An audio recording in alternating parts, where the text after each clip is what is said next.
Hello friends, இந்த வீடியோவில் என்ன பார்க்கலாம், நாளைக்கு சிங்கப்பெண்ணை அப்படி சீரியலில் என்ன போட போகிறாங்க பார்க்கலாம். இப்போ ஹைதராபாத் போயிருக்கேன். அப்போ எனக்கு டைமே இல்லை, அதனால் சீரியல் போட இன்றைக்கி இப்போ ராத்திரி தான் ப்ரொமோ பார்த்தேன். ப்ரொமோ பார்த்து சரி நம்ம சும்மா இருக்குது, டைமே கிடையாது, டயர்டாகவும் இருக்குது, சரி இப்போ வேணால் ரிவ்யூ போடுவோம் அப்படின்னு சொல்லிட்டு உங்களுக்கு போடுறேன். இங்கே தொடர்ந்து காரில் அங்கே ஆட்டோவில் போய்கிட்டே இருக்கேன் பாருங்கள்.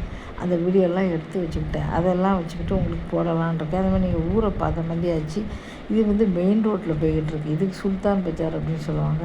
பஜார் அது இதுன்னு சொல்லிட்டு நாங்கள் வெளில போகிற இடம்லாம் நிறைய வரும், ரவுண்டானா அது இதுன்னு.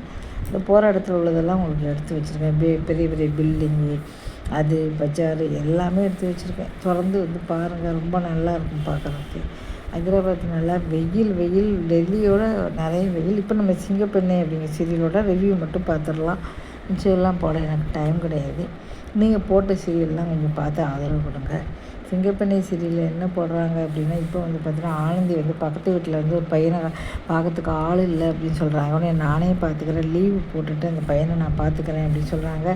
நீ செய்கிற உதவி ரொம்ப ரொம்ப பெரிய உதவிமா, ரொம்ப நன்றிம்மா அப்படின்னு சொல்கிறாங்க. சரி அப்படின்னு சொல்லிடுறாங்க. அதுக்கப்புறம் அவங்க சொல்கிறாங்க, அவங்க சித்தி அது மூத்ததாத்து பிள்ளை, நான் சும்மாவோட பையில இந்த பையனை ஹாஸ்டலில் சேர்த்துட்டு போகிறேங்கிறாங்க. இதை கிட்ட ஆனந்தி அதிர்ச்சியாகிறாங்க. ஏங்க இப்படி பண்ணுறீங்க, என்னதான் இருந்தாலும் இவன் பிள்ளை தானே, அதை எப்படி பிள்ளை, அவன் மூத்ததாரத்து பிள்ளை தானே, நாயே இவனை பார்த்துக்கணும் அப்படின்னு சொல்கிறாங்க. இதை கிட்ட ஆனந்தி அதிர்ச்சியாகிறாங்க. பார்த்தீங்களாம்மா, நாளைக்கு உன் பிள்ளைக்கு இதே கதி தான். இது அன்புவோட பிள்ளை இல்லையே, இது யாரோ நாளைக்கு அன்பு என்ன பண்ண போகிறானோ தெரியல, பார்த்துக்கோ, உன் பிள்ளைக்கு நாளைக்கு இதே கதி தான் வரப்போகுது அப்படின்னு சொல்கிறாங்க. இதை கிட்ட ஆனந்தி தேய்ச்சிட்றாங்க. ஏற்கனவே மகேஷ் தத்து கேட்டுக்கிட்டு இருக்கான், கொடுக்க மாட்டேன்னு சொல்லிகிட்டு இருக்காங்க. இந்த நேரத்தில் இதை கொஞ்சம் குழப்பி விட்டுட்டு போகிறாங்க. எங்கே பார்த்தாலும் ஹைதராபாத்தில் இந்த கலர் பூக்கள் தான் நிறைய பூத்துருக்கு. அதையும் எடுத்து வச்சுருக்கேன் பாருங்கள். அப்போ இதை கிட்ட ஆனந்தி தேய்ச்சிட்றாங்க. ஐயோ இது என்ன புது குழப்பமாக இருக்குதுன்னு சொல்லிட்டு, அதே சமயம் கம்பெனியில் வேணும்னே விளக்கேற்ற பயஞ்சில் ஆனந்திக்கு நீ இது பண்ணேன்னு ஒன்று சும்மா போயிடலன்னு சொல்லிட்டு இவங்க என்ன பண்ணிட்டாங்க, ஸ்கூட்டரை எரிச்சு விட்றாங்க. கருணாகரனோட ஸ்கூட்டர் எரிஞ்சதை பார்த்து எல்லோரும் கைதட்டி சிரிக்கிறாங்க. எங்களெல்லாம் என்ன பாடுபடுத்தினேன் அப்படின்னு சொல்லிட்டு. இது பார்த்தீங்கன்னா தனியாக காலேஜில் உள்ளதெல்லாம் நிறைய எடுத்து வச்சுருக்கேன். உங்களுக்கு தனியாக வீடியோ போடுறேன். இப்போ இதை பார்த்துட்டு எல்லாருமே சந்தோஷப்படுறாங்க. இப்போ ஆனந்தி ஒரு நாள் யார் எதிரிகளுக்கு எதிரிக்கு கூட பார்த்தீங்கன்னா துரோகம் நினைக்க மாட்டாங்க. ஆனந்தி அவ்வளோ நல்ல கேரக்டர்.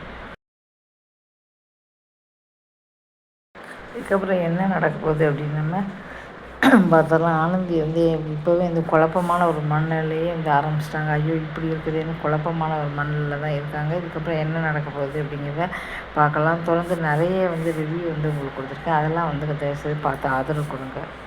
நன்றி, வணக்கம்.